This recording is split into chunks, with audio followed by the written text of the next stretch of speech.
기도드리겠습니다. 좋으신 아버지 하나님, 하나님께서 우리를 택하여 주시고 하나님의 말씀으로 함께 즐거워하고 기뻐할 수 있도록 인도하여 주신 것 진심으로 감사를 드립니다.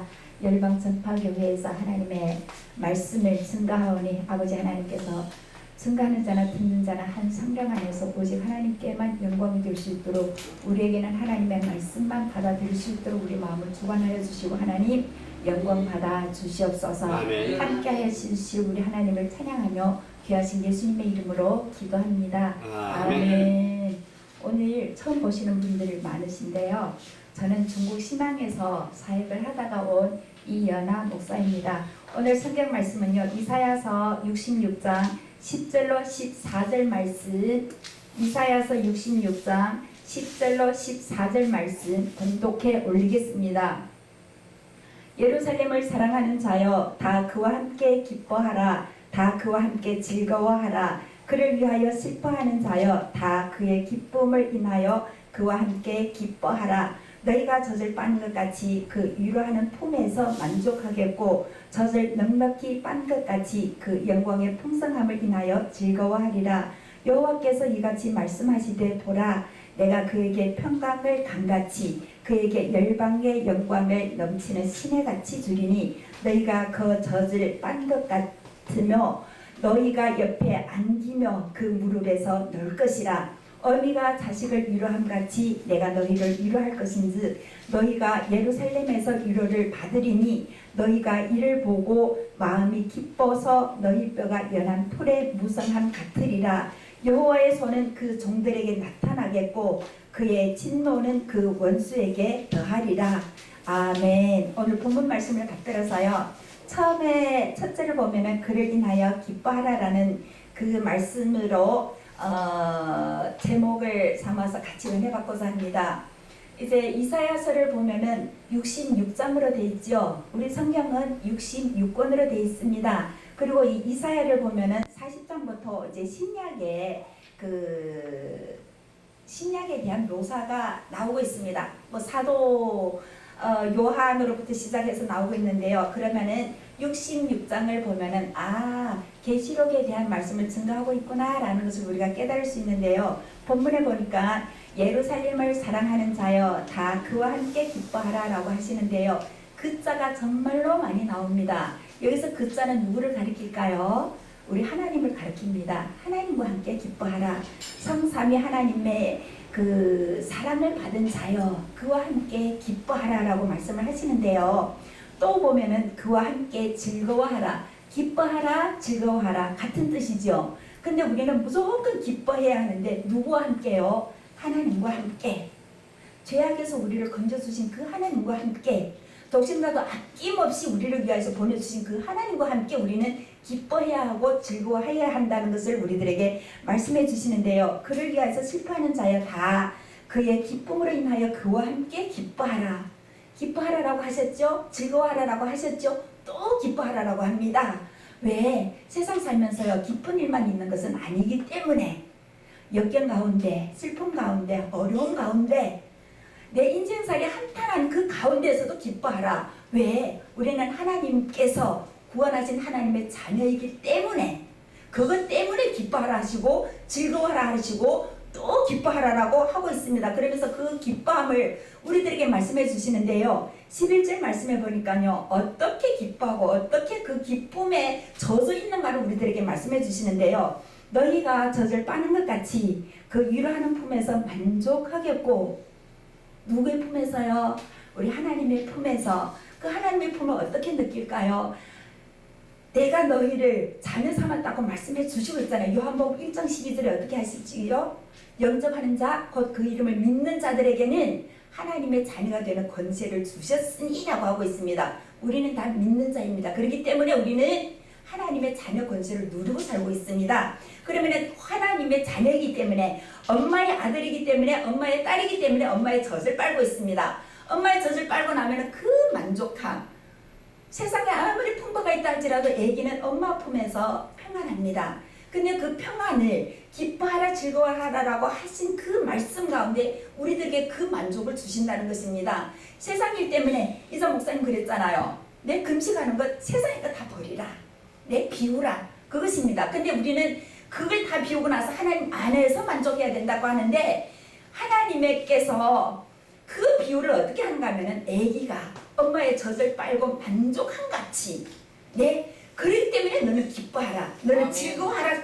기뻐하라라고 우리들에게 말씀을 주시고 있습니다. 계속해서 보면은 젖을 넉넉히 빤 것 같이 그 영광의 풍성함을 인하여 누구의 영광이요? 하나님의 영광입니다. 하나님의 영광을 인하여서 그 풍성함을 인하여 즐거워하라. 반복적으로 계속 나오죠. 우리는 기뻐해야 할 의무가 있는가 하면은 우리는 기쁨에서 살 수 있는 그 원동력을 하나님께서 우리들에게 주셨습니다. 말씀으로 말씀을 모르는 사람 기뻐할 수 있을까요?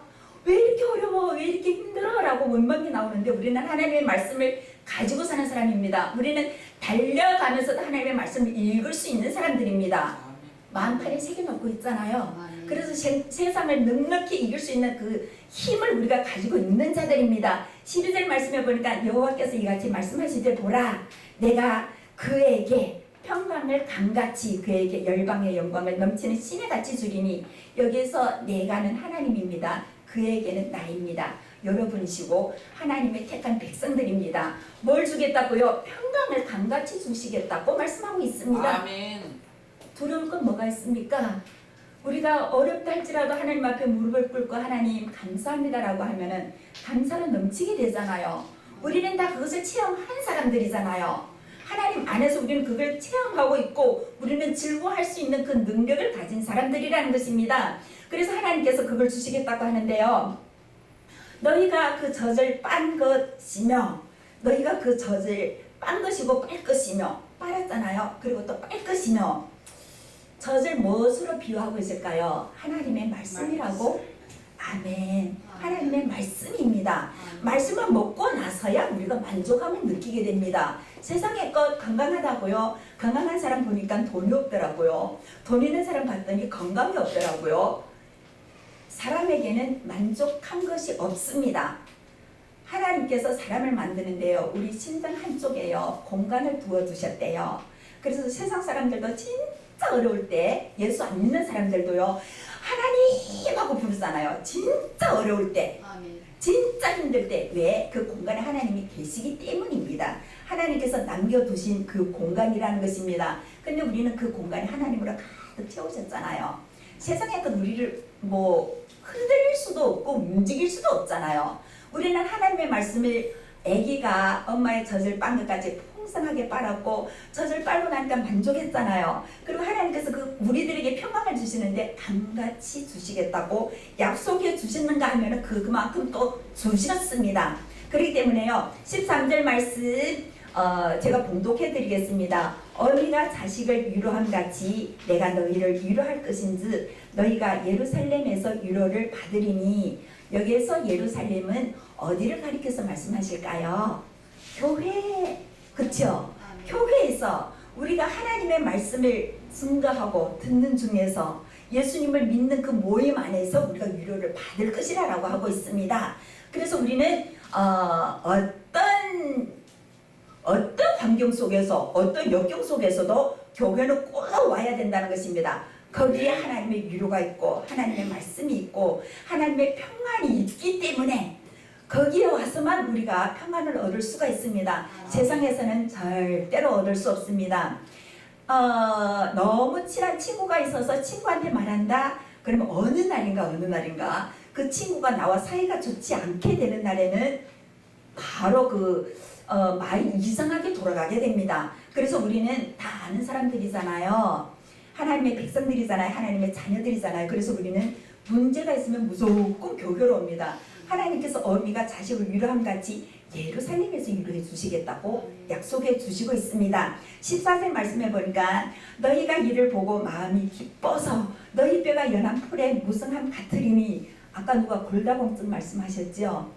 무성한 풀같이 우리의 뼈가 튼튼하게 해 주시겠다고 말씀하고 있습니다. 그리고는요. 여호와의 손은 그 종들에게 나타나겠고 그의 진노는 그 원수에게 더하리라 라고 말씀하고 계십니다. 참 성경 말씀 우리가 읽기만 하여도 힘이 되고 하나님께서 나와 함께 하시는구나. 하나님께서 나를 위로하셨기 때문에 내가 믿음을 버리지 않고 하나님 앞에 계속 나오게 되었구나 라는 그 확신을 우리가 가지게 됩니다. 그러면은요, 이거는 계약 개정판이고요. 새로 변해간 새 번역의 성경을 제가 한번 봉독해 드리겠습니다. 한번 대조하면서 잘 보세요. 지금 현대인들이 잘 알아듣기 쉽게끔 이렇게 번역한 성경인데요. 제가 읽어드리겠습니다. 10절부터 14절까지입니다. 예루살렘을 사랑하는 이들아, 모두 그와 함께 크게 기뻐하라. 너희가 위로의 품에서 젖을 빨아 배부르리라. 아까는 빵긋같이 만족하겠다라고 했죠. 이제는 배부르리라 라고 말씀하고 계십니다. 그리고 너희가 그 영광스러운 가슴에서 젖을 먹어 흡족해지리라. 영광의 가슴에서 젖을 먹어서 흡족해지리라고 말씀하고 계십니다. 계속해서 주님께서 이렇게 말씀하신다. 보라, 내가 예루살렘의 평화를 강물같이 끌어들이리라. 너희는 젖을 빻고 팔에 안겨서 다니며 무릎 위에 앉아서 귀염을 받으리라. 어머니가 제 자식을 위로하듯 내가 너희를 위로하리라. 너희가 예루살렘에서 위로를 받으리라. 이를 보고 너희 마음은 기뻐하고 너희 뼈 마디들은 새풀처럼 싱싱해지리라. 그리고 주님의 종들에게는 그분의 손길이, 그분의 원수들에게는 그분의 진노가 들어가리라. 하나님께서 정말 알아듣기 쉽게 골다 공증이 아닌 푸른 싱싱한 그 푸른 숲처럼 우리를 채우신다고 하시는데, 하나님의 말씀으로 채우시고 하나님의 젖으로 우리를 채우십니다. 세상의 것 우리를 절대로 어떻게 할 수 없습니다. 우리 열방 천파교회에 오신 우리 사랑하는 목사님들, 성도님들, 주님 안에서 그 하나님을 증거하면서 그때 주님께서 더 기뻐하십니다. 주님께서 더 즐거워하시고, 그럴 때 우리에게는 더 큰 은혜가 차고 넘칠 수 있다는 것을 우리가 확신하면서 이 열방 전파교회가 하나님 안에서 열방을 향하여서 하나님의 말씀만 증거하는 도구로 사용받게 참 부족함이 없고 풍성하게 채워주실 줄 믿고 예수님의 이름으로 기원합니다. 아멘. 좋으신 아버지 하나님, 귀한 말씀 증거할 수 있도록 인도하여 주신 것 감사합니다. 잘못된 것이 있다면 주님께서 제하여 주시고, 은혜되는 말씀 우리 마음속 깊이 새겨서 그 하나님만 위하여서 살아갈 수 있는 인생들이 될 수 있도록 우리 주님 인도하여 주시고 항상 함께하여 주시옵소서. 귀하신 예수님의 이름으로 감사하며 기도드립니다. 아멘.